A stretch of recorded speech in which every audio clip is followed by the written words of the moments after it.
Meus irmãos, a paz do Senhor, é o pastor Alain Brizotti. Sejam bem-vindos à nossa matéria de exegese bíblica. Que Deus te abençoe, que Ele ilumine a sua mente. Eu tenho certeza que Deus vai trabalhar nos nossos corações para que essa matéria não seja apenas um esforço teológico para a gente buscar conteúdo, aprofundamento, essa coisa toda, mas que isso também seja uma ferramenta útil no reino de Deus para preparar os pregadores para pregar uma mensagem que seja mais profunda, mais bíblica e verídica. A gente tem visto no universo evangélico brasileiro, infelizmente, um distanciamento muito grande da Bíblia. Hoje, talvez o maior risco que a igreja corre é o risco do analfabetismo bíblico. E o analfabetismo bíblico não é apenas quando a gente não consegue ler os textos da palavra, mas é quando a gente põe no texto as nossas palavras.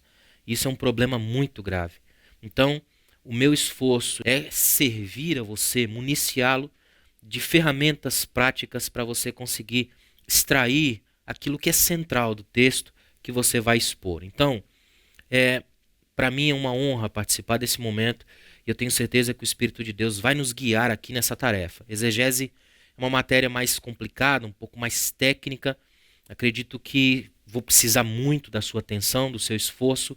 Não é algo que acontece no estalar dos dedos. É preciso ter disposição, vontade, desejo sincero de pensar o texto, de amar a palavra. Tanto que, para a gente começar do modo correto, biblicamente, eu quero começar lendo um texto bíblico com você, que está lá em Atos dos Apóstolos, o capítulo 8, a partir do versículo 26. É uma palavra que muita gente conhece, o encontro entre o Filipe e o eunuco. E tem algo nesse texto que é profundamente chamativo à matéria da exegese. Olha o que diz Atos dos Apóstolos, capítulo 8, versículos 26 a seguir. Diz assim: Um anjo do Senhor falou a Filipe dizendo: Dispõe-te e vai para o lado sul, no caminho que desce de Jerusalém a Gaza, este se acha deserto. Ele se levantou e foi. Eis que um etíope, eunuco, alto oficial de Candace, perceba o monte de informações que o texto dá. Rainha dos etíopes, o qual era superintendente de todo o seu tesouro, que viera adorar em Jerusalém. Há nele um esforço piedoso, vontade de adorar. Versículo 28. Estava de volta e, assentado no seu carro, vinha lendo o profeta Isaías.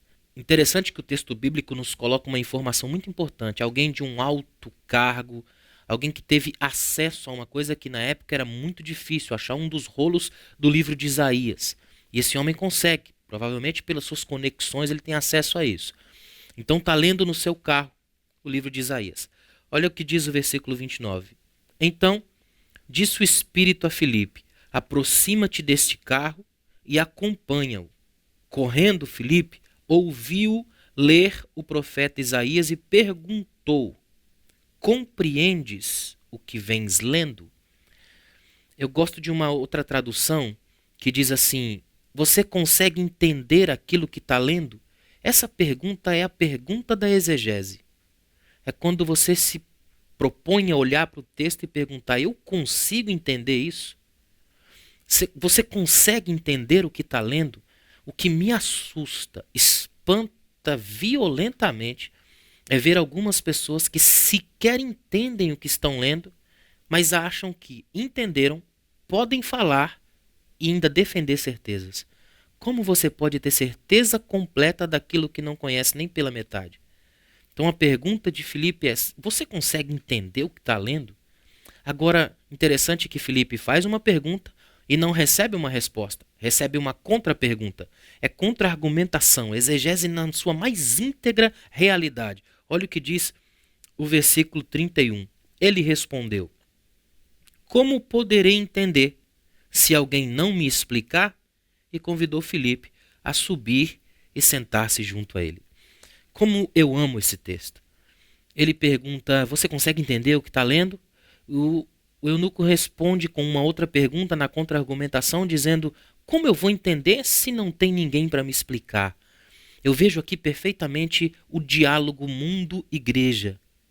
A igreja perguntando ao mundo se o mundo consegue fazer uma decifração daquilo que está acontecendo na vida, dos signos da vida, de como a vida está sendo lida, e o mundo perguntando para a igreja como é que a gente vai entender se ninguém explica.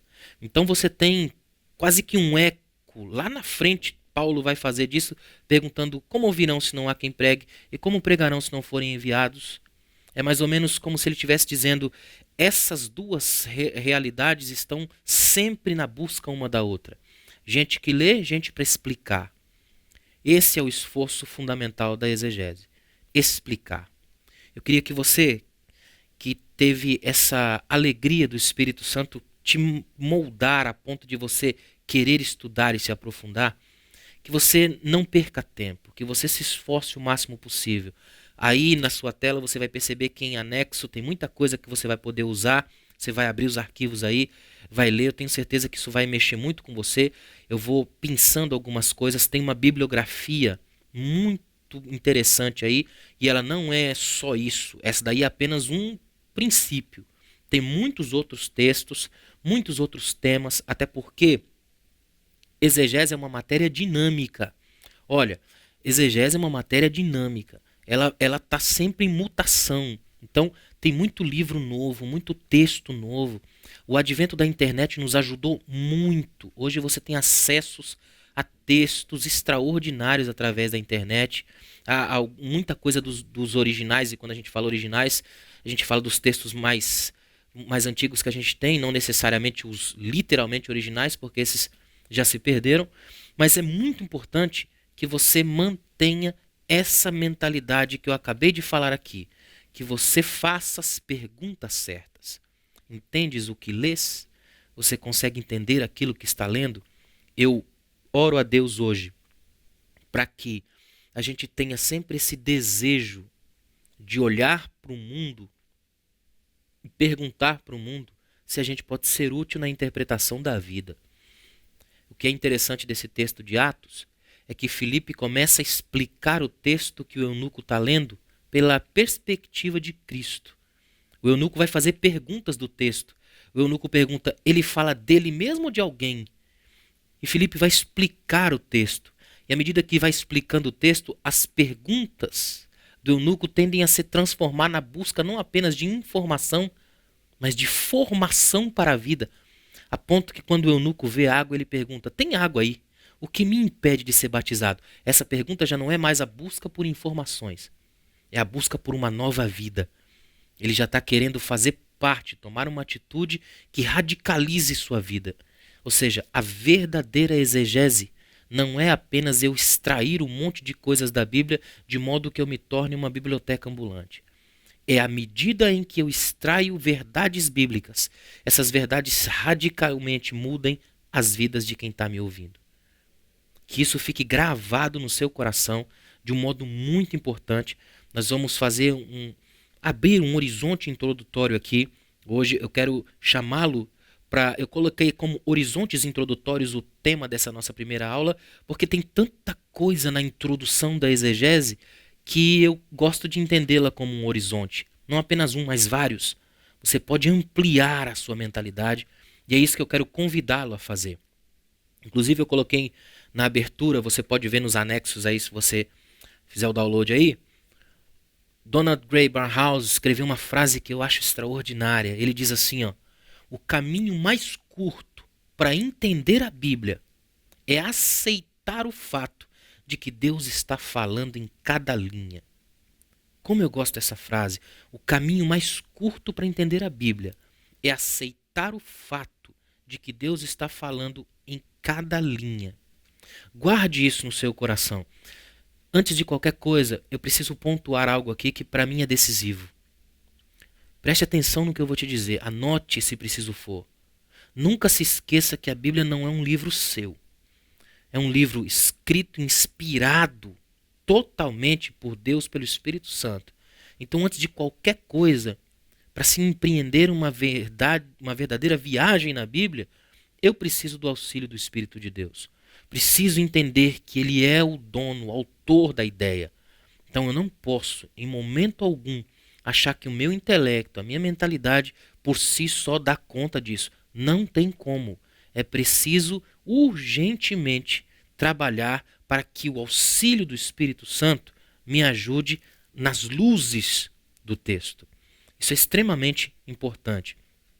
Estudar hermenêutica e exegese, e a gente vai ver muito essa correlação das duas, porque elas são, eu costumo chamar de matérias gêmeas. Estudar hermenêutica e exegese é fazer um mergulho na profundidade da Bíblia. Não se trata apenas de exercício teológico, recurso pedagógico ou malabarismo didático e semântico. Trata-se de amor pelo texto. Isso é extremamente importante, amor pelo texto. Tem muita gente que cai num erro gravíssimo ao começar a tentar estudar exegese. É a mania de ficar apenas dissecando, exumando, sem que isso gere vida. É mais ou menos como se você fosse a um supermercado e ficasse só lendo os rótulos, mas nunca se alimentasse. Tem muita gente que faz isso. Recentemente eu li uma pesquisa que diz que um supermercado médio tem em torno de 40 mil produtos e um humano precisa no máximo de 150 deles. Então você tem uma pluralidade enorme de coisas que podem, nessa pluralidade, tirar a cadência do normal. Há muita gente que faz isso. Pegam os textos e começam quase que um desespero hermenêutico. Não é preciso isso. Um texto como esse, por exemplo, eu não posso cair na tentação de, em falando tudo, não dizer nada. Porque eu posso colocar tanta coisa no texto, e aí que está o grande erro. Quando eu coloco no texto, eu não faço exegese, eu faço exegese. O que é uma exegese? Essa partícula grega eis significa para dentro de, eis, E-I-S, que seria outras palavras, outras letras no grego, uma preposição, eis, para dentro de. Quando eu coloco para dentro do texto, qualquer ideia minha que eu jogo no texto, faço uma exegese. Para fazer uma exegese, a partícula grega muda, ex, para fora de. Isso é tão forte que até nas nossas palavras em língua portuguesa a gente usa. Quando você diz, por exemplo, um ex-bandido, ex, para fora da vida bandida. Quando você fala de alguma coisa do ex, é para fora. Êxtase é quando você é tirado pelas emoções até de fora de si. É por isso que a Bíblia fala do filho pródigo caindo em si. Ele estava êxtase, fora de si. Então fazer uma exegese é tirar do texto. Toda vez que eu tiro do texto, o texto é autoridade. Toda vez que eu ponho no texto, eu sou a autoridade. E aí corro um grave risco. Porque se eu colocar na palavra as minhas palavras, logo me torno o Deus dessa mensagem. E toda mensagem que não é de Deus é um problema grave para a igreja, porque ela se torna uma espécie de morte na panela. Como é importante fazermos a distinção correta, para nunca mais esquecer. Não são as coisas que eu ponho no texto, são as coisas que pelo Espírito de Deus eu consigo tirar dele. Que isso fique gravado na sua mente. Para fazer isso, você precisa ter amor pelo texto. Se não há um amor pelo texto, você vai ter amor por si mesmo e um amor exagerado, perigosamente doente. Esse amor, que talvez nem possa ser chamado de amor, mas de um sentimentalismo perigoso, vai fazer com que suas ideias fiquem tão encantadoras que você cai na tentação de jogá-las para o texto. Eu já viu gente que quando vai pregar, por exemplo, pega um tema extraordinário e aí pega metade de um versículo só para, na visão dele, dar base bíblica à mensagem? Isso é uma exegese. É quando você pega tudo que você tem, todo o seu universo, e empurra texto adentro. Agora, quando você tem uma honestidade para com o texto, você abre a Bíblia e deixa que ela fale. É por isso que alguns mestres da exegese e da hermenêutica nos aconselham a ler cada texto que você vai pregar, antes de pregá-lo, pelo menos 20 vezes. Isso são os conselhos. Não necessariamente que a gente vai levar isso ao pé da letra. Eu não faço isso. Eu não pego um texto bíblico e leio 20 vezes. Mas tem dias em que eu pego esse mesmo texto e mastigo tantas e tantas vezes, porque eu não estou contando às vezes, como se isso fosse uma regra. O que eu estou fazendo é dizer ao Espírito de Deus o que é que o Senhor quer que eu veja nesse texto. Porque, irmãos, guardem isso nos seus corações. O conhecimento pode fazer muito, mas ele no máximo atinge a mente. Ele não consegue atingir o coração. Para atingir o coração tem que ser graça de Deus. Conhecimento sem unção é como uma espécie de tiro sem bala. Atroa, mas não fere. Não adianta você ter um vasto conhecimento acadêmico se você não tiver a graça genuína do Espírito de Deus. Porque é a graça de Deus que vai fazer com que essa palavra tão profunda que você conseguiu tirar pelo conhecimento consiga romper a barreira do coração humano e plantar as sementes da vida. Então, amor pelo texto vai fazer muita diferença. A Bíblia não é uma espécie de livro de receitas da celestialidade. Ela é o manual de conduta do cristão e deve nortear a sua vida e os seus sonhos. A base da nossa vida, tudo que a gente tem como igreja, tudo que a gente tem como teólogos, como pregadores, precisa ser estritamente bíblico. A Bíblia não pode ser um manualzinho de regras, senão a gente perde a essência disso. É muito importante entender isso. Nós vivemos numa época de distância do autoconceito de Deus.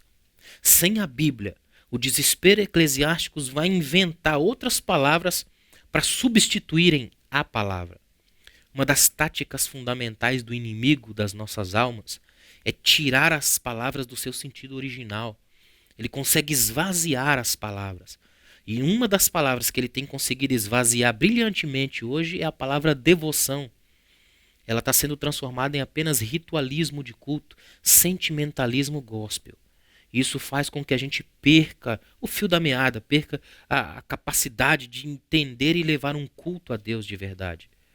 Por isso é tão importante quando a gente pensa no que está fazendo. Uma das palavras que mais perderam seu significado nos últimos anos é culto. Tanto que eu vejo hoje uma pluralidade de redes sociais onde as igrejas colocam lá, domingo, culto de celebração. É só um pleonasmo, uma redundância. O culto já é uma celebração.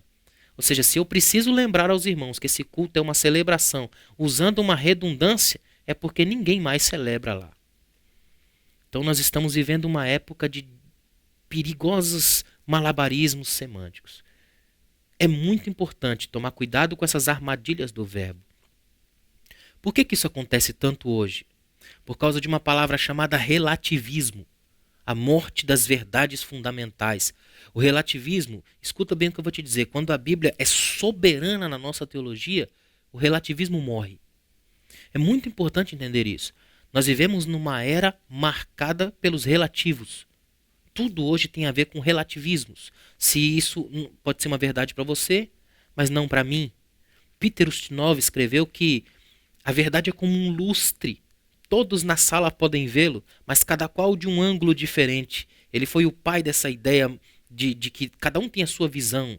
Só que o que ele provavelmente não percebeu é que não interessa se a minha visão e a sua são diferentes por causa do ângulo. O lustre permanece o mesmo. A verdade permanece a mesma. É muito importante entender isso. É por isso que Jesus deixa bem claro. Ele diz, eu sou o caminho, artigo definido. A verdade, outro artigo definido. A vida. 3 artigos que definem a frase. Eu sou o caminho, a verdade e a vida. Eu sou o caminho, a verdade e a vida. Isso é claro no texto bíblico. O texto de João coloca no grego, ego eimi he rodos, eu sou o caminho, a rodovia, ego eimi, a palavra, uma das palavras mais fortes no grego, que é muito linkada com o eu sou lá de Êxodo capítulo 3. Você está acompanhando o curso Médio em Teologia da Academia de Pregadores e esta é uma aula gratuita que estamos disponibilizando em nosso canal para você.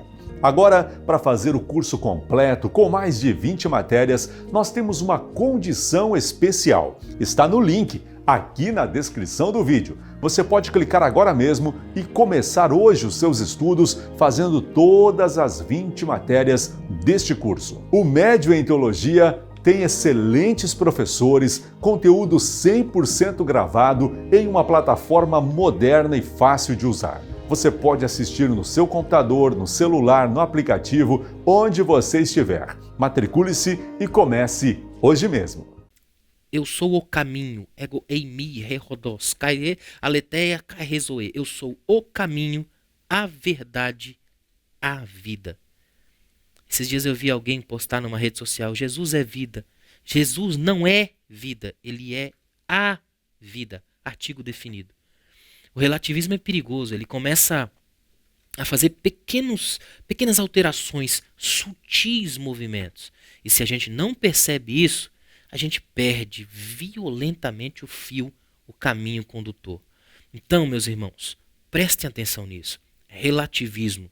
Se você quiser, anote bem esse termo, relativismo, pesquise um pouco mais sobre isso.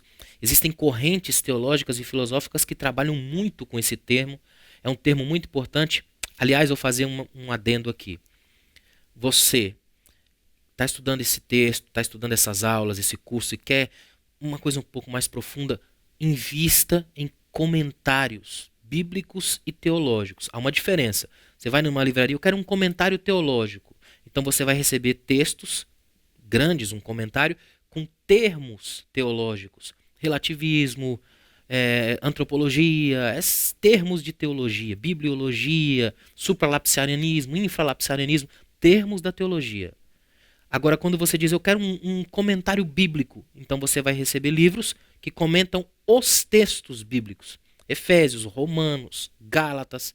Então, é bom que você tenha os dois, porque geralmente o comentário bíblico vai trabalhar com a exposição do texto. Comentário teológico com as ideias teológicas. É bom você ter os dois.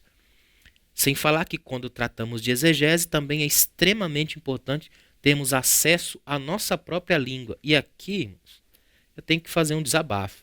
Infelizmente, o brasileiro trata muito mal o próprio idioma. Talvez sejamos um dos países no mundo que pior falam o próprio idioma. Na igreja isso tende a ser estranho, porque à medida que os crentes leem a Bíblia, eles precisam melhorar a sua língua. A linguagem é algo extraordinário, é muito importante isso. Então, para que a gente aprenda a trabalhar um pouco melhor isso, você estudando exegese, isso vai te ajudar muito, porque você vai buscar um pouco mais das raízes das palavras, o radical das palavras, compreender um pouco melhor colocações de verbo, de substantivo. Quando você tem um pouco do conhecimento do grego, te ajuda ainda mais. Por exemplo, só no grego, você tem 8 casos de declinação do substantivo.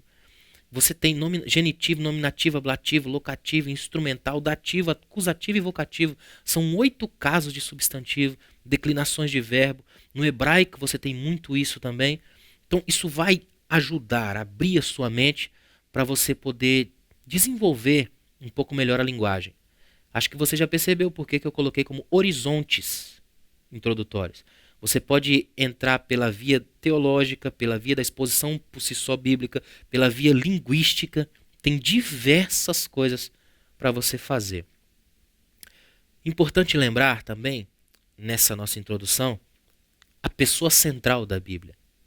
A pessoa central da Bíblia é Cristo. Coloque isso na sua mente, no seu coração, e todas as vezes que você for ler o texto bíblico, ponha a lente chamada Cristo. Cristo é o centro, é o foco. Os pregadores puritanos diziam que se você pegar uma faca e rasgar a Bíblia de Gênesis a Apocalipse, ela sangra. E esse sangue é o sangue de Cristo. Cristo é o centro, o foco, o tema. Lutero escreveu que assim como você vai a um berço para encontrar um bebê, você vai à Bíblia para encontrar Cristo. Olha o que o Filipe falou para o eunuco. É de Cristo que o texto estava falando. Cristo é o centro, é o foco de tudo. Como eu disse a vocês, João 14,6, eu sou o caminho. Caminho não é um lugar que você chega. O lugar que você chega é parada, estação. Caminho é um jeito de ir. Ou seja, Cristo é o novo jeito de ir até Deus. E esse jeito de ir você encontra na palavra. Então só quem anda pela palavra consegue andar em Cristo. Essa expressão em Cristo, extremamente usada por Paulo, é um mergulho no texto. Portanto, Uma espiritualidade sem Bíblia será automaticamente uma espiritualidade sem Jesus. É extremamente importante guardar isso no seu coração. Uma espiritualidade sem Bíblia será uma espiritualidade sem Cristo.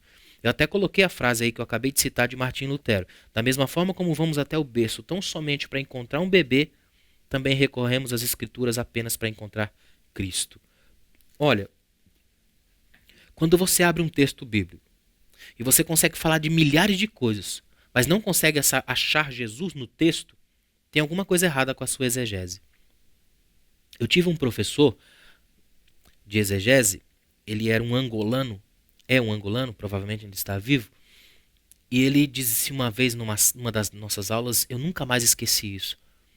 Ele disse assim, quando vocês estiverem ouvindo um pregador, e ele consiga pregar, por exemplo, sobre Jesus e o jumentinho, lembra do jumentinho que Jesus usou para entrar em Jerusalém?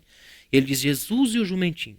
E se esse pregador falar 1 hora só sobre o jumentinho e nada sobre Jesus, percebam quem é o jumentinho da história. Eu nunca mais esqueci isso. Infelizmente, muitos dos pregadores têm uma mania complicada de quererem chegar nos púlpitos para pregar e eles têm a tentação de dizer aquilo que ninguém nunca disse. Isso não é o nosso chamado. Nosso chamado não é dizer o que ninguém nunca disse. É o dizer o que Deus sempre disse através da sua palavra. Ou seja, não é a tentação da novidade. É de redescobrir as certezas da palavra. Coloque isso no seu coração.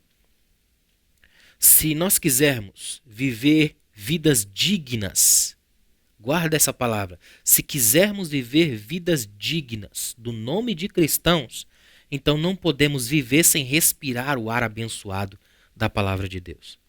É fundamental essa respiração da palavra. Ninguém faz uma exegese sem respirar a atmosfera profunda da palavra.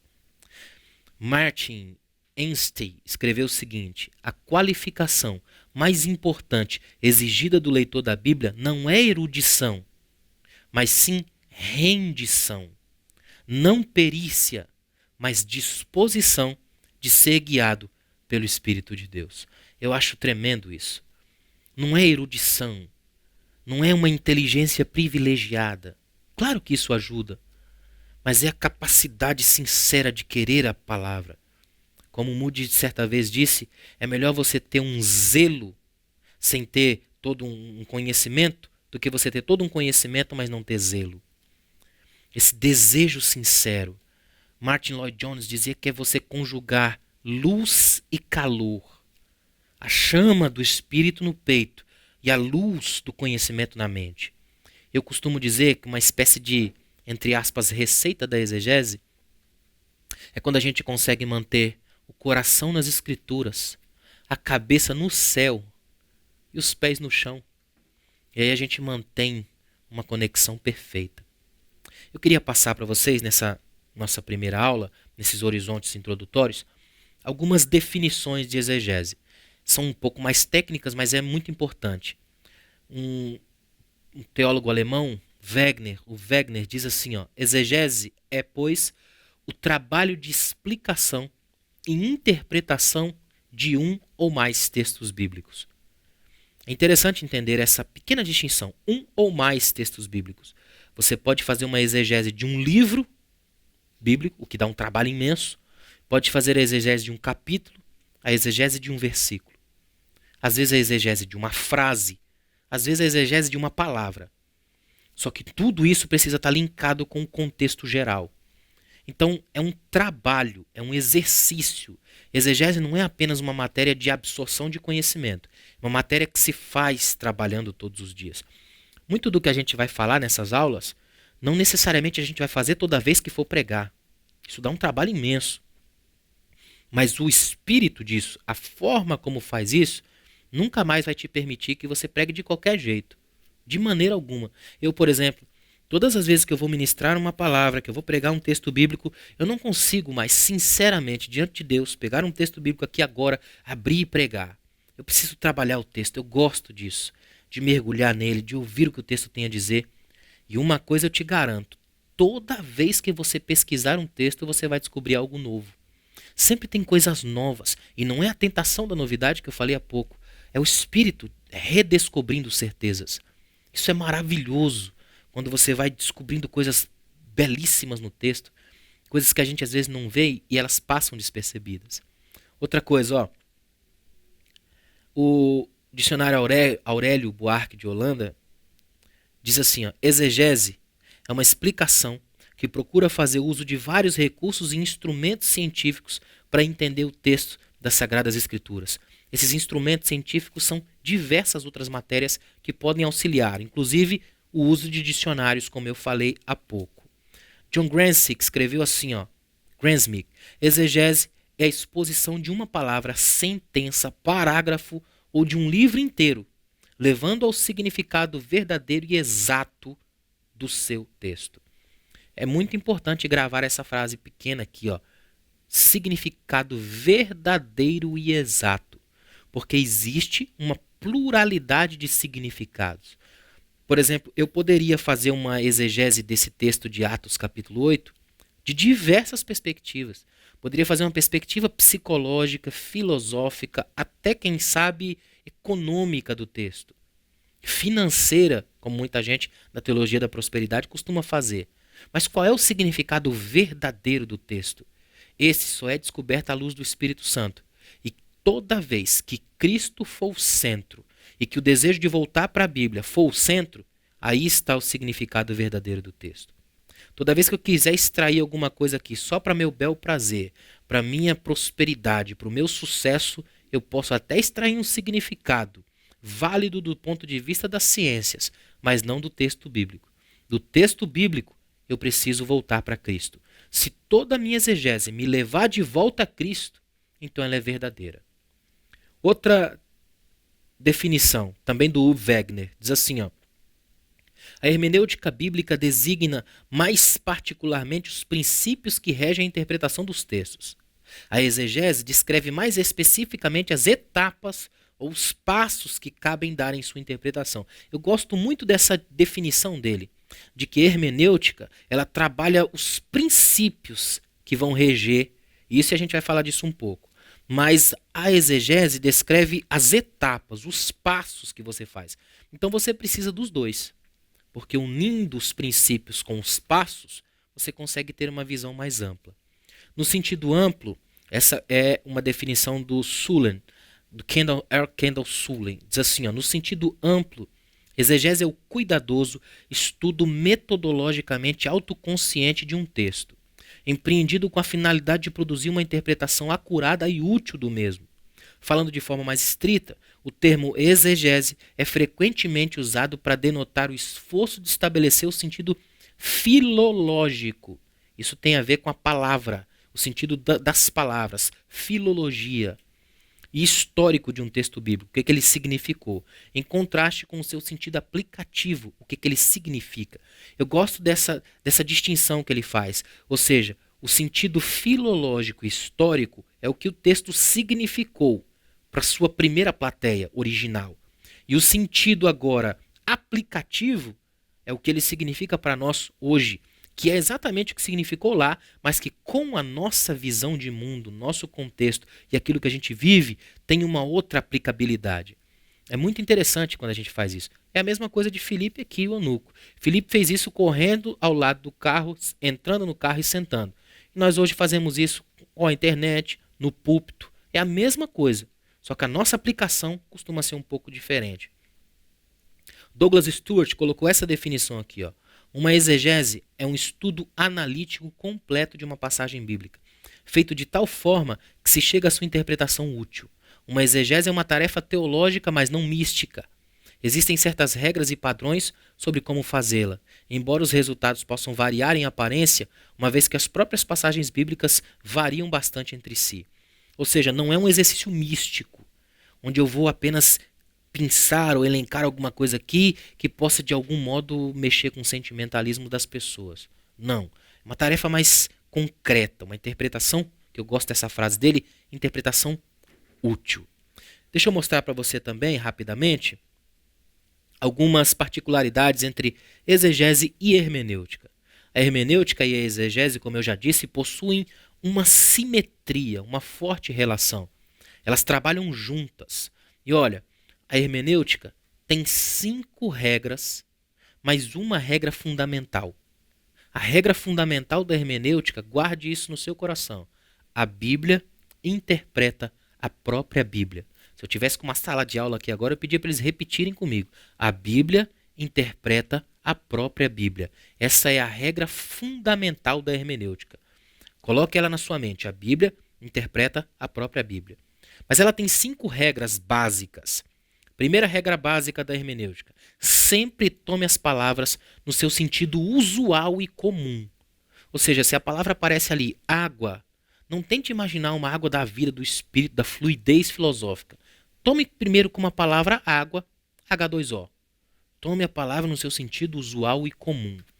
Segunda regra da hermenêutica: sempre tome as palavras no conjunto da frase. Não corra o risco de pegar palavras isoladas. Isso gera um problema mortal. É muito perigoso isso. Use as palavras no conjunto da frase. Ler a frase inteira. No alemão é muito interessante isso. O idioma alemão, geralmente você tem que ler a frase inteira para poder entender, porque a última palavra é que dá sentido da frase completa. Terceira regra da hermenêutica: sempre consulte o contexto. O que é o contexto? É tudo aquilo que vem antes e depois do texto que você leu, da perícope completa do texto. É muito importante entender isso, o contexto. Porque quando você não olha o contexto, você cria um pretexto e acaba dizendo tudo que não disse o texto. Então é muito importante guardar o contexto. Quarta regra: sempre leve em consideração o objetivo do autor e do livro em questão. É interessante lembrar disso. Por favor, lembre que as cartas bíblicas não foram escritas e endereçadas à igreja brasileira do século XXI. Elas foram escritas para um povo em especial. O que o autor tinha em mente quando escreveu para aquele povo daquele momento? E aí você chega na última regra, a quinta regra: sempre consulte passagens paralelas.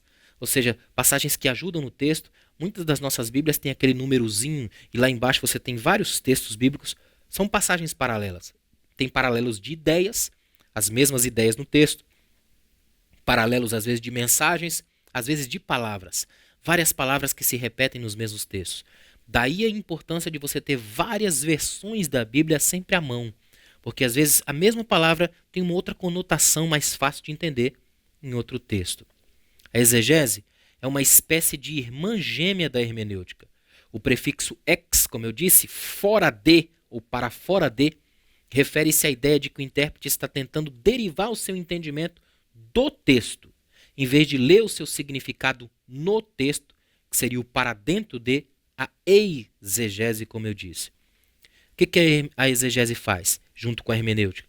Ela é o estudo do significado das palavras à luz do texto, do tempo e do lugar onde originalmente foram escritas. É você pensar no texto, o texto com o texto. Sempre coloque na sua mente essa palavra, o texto, o tempo todo. Essa definição é uma definição conservadora, mas no mundo conturbado das ideias em que vivemos, isso é terapêutico. Muitos teólogos de diferentes confissões cristãs hoje se posicionam ao lado dos pensadores pós-modernos e rechaçam essa definição, porque a verdade dói. Eles procuram o tempo todo criar outras ideias, importar outras coisas, jogar no texto. Isso é muito perigoso. O processo de leitura e interpretação de um texto é cíclico, sempre cíclico. Todo leitor se aproxima de uma passagem da Escritura com pressuposições. Por exemplo, uma das pressuposições básicas que a gente tem é que a Bíblia é infalível e inerrante. Isso tem que estar na nossa mente o tempo todo. Então a gente já se aproxima do texto com isso em mente. E comumente a gente também se aproxima com preconceitos, às vezes, acerca de uma passagem de doutrina. E aí a gente esquece algumas coisas. Então, essas bases são guias no caminho do texto. Só que elas não podem impedir que o texto fale por si. Lembre-se sempre disso, o texto fala por si. Regra fundamental da hermenêutica, a Bíblia interpreta a própria Bíblia. Vai falar por si. Então é preciso ouvir o que o texto fala. É muito importante isso. A abordagem que a gente vai usar nessas aulas será o que a gente chama na hermenêutica, na exegese, na teologia, de método histórico-gramatical. Esse método submete o texto bíblico à análise racional quanto ao seu conteúdo e literária quanto à sua composição. A gente entende isso. Essa abordagem parte do pressuposto de que a Bíblia é um documento inspirado por Deus e testemunha suas ações entre os homens, conduzindo-os à salvação. Então é nesse método, nesse estilo que a gente vai trabalhar, e eu espero sinceramente que você mantenha seu coração aberto para que nessas aulas a gente mergulhe profundamente nas verdades desses textos, o que os textos bíblicos têm para nós. A gente vai entrar em coisas muito profundas aqui e que eu tenho certeza que ficarão marcadas na sua mente. Então, nesses horizontes introdutórios, eu gostaria que você ampliasse a sua visão, que você tivesse à mão nessas aulas, quando você for estudar tudo isso, essa amplitude de conhecimentos, dicionários, livros, vocabulário, que você cresça, porque o objetivo central dessas aulas é te fazer crescer, é colocar a máscara de mergulho e mergulhar o máximo possível nos textos da Palavra de Deus. Amém? Que Deus te abençoe. Até a nossa próxima aula.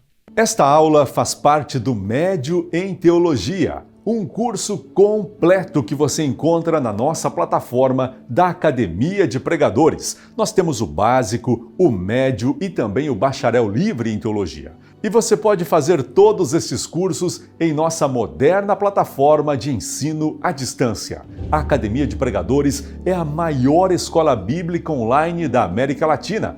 Aqui na descrição do vídeo nós temos um link e neste link tem uma promoção exclusiva para você que está acompanhando o nosso canal.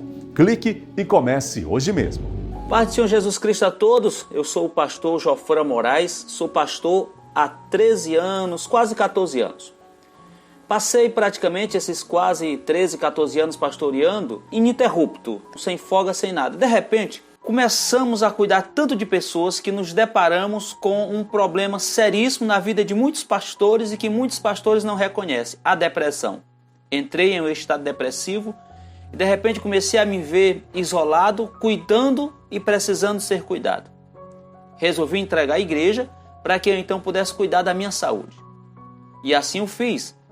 Mas passeando uma vez nas minhas redes sociais, achei no meu Facebook uma mensagem da Academia de Pregadores e aquilo me chamou a atenção. Era o que eu estava precisando para ocupar o meu dia. Fiz minha inscrição e passei então a fazer alguns cursos. Eu fui sendo tratado a partir das aulas. Fiz muitas aulas. Estou agora entrando na aula de hebraica, onde eu tenho me apaixonado por isso. E tem me ajudado nessa caminhada, mesmo sem eles saberem, através das aulas. Cada aula que eu participo é para mim um revigorar. Cada aula que eu participo é para mim um levantar, um novo amanhecer para a minha vida. E com isso, tenho sido curado e restaurado deste momento de depressão, não somente com a ajuda da Academia de Pregadores, por conta das aulas que são especiais, espetaculares, mas também um tratamento médico. Mas eu atribuo tudo à questão das aulas, que tem sido a palavra de Deus que tem nos levantado todos os dias. Isso para mim é um motivo de alegria, é satisfação. A minha alegria é quando começa o meu dia, que eu sento aqui no meu notebook e vou estudar, anotar, aprender um pouco da palavra do Senhor nosso Deus. Só tenho a agradecer ao Senhor Deus por tudo que Ele tem feito. Tenho a agradecer ao Senhor Deus por ter me oportunizado ver este link, entrar e fazer a sua inscrição.